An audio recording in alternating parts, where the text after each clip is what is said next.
अस्सलाम वालेकुम या अहलल कबूर। कैसे हैं सब कब्रिस्तान वाले? ठीक ठाक हैं। अल्लाह पाक आपकी हर दम हर पल खैर करे और अल्लाह पाक इनके सदक़े और आपके सदक़े हमारी भी खैर करे।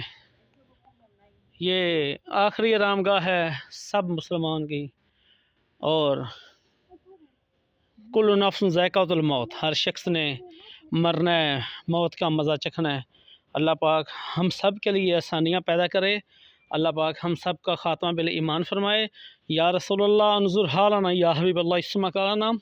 और अल्लाह पाक हमारा ख़ात्मा बिल ईमान फरमाए। तो बाबा कसूरमंद गुजराती का मैं आपको शेर सुनाता हूँ। बाबा अपनी किताब में लिखते हैं,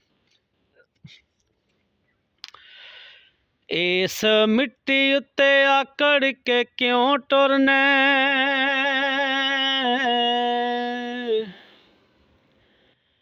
ओए हो जानी ये तेरी ये शान मिट्टी,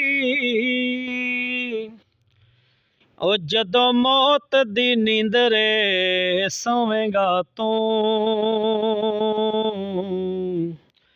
ते लोकां देनी है तेरे ते तान मिट्टी। इस मिट्टी दे कम नहीं जानदा तू, इस कीते ने लखां इंसान मिट्टी। ओ जिन्ना यारां दे उत्ते तू मान करना, सादक बुक बुक तेरे ते पौन मिट्टी।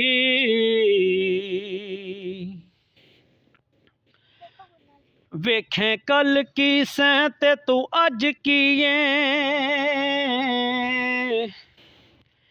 इस गल नू रख ध्यान अंदर। ओ जिथे शाह वजूद दा तख्त तरदा, उल्लू बोलने उस मकान अंदर। सौदे हुसन वाले जिथे तुल देनी, खुडा पैनिया उस दुकान अंदर।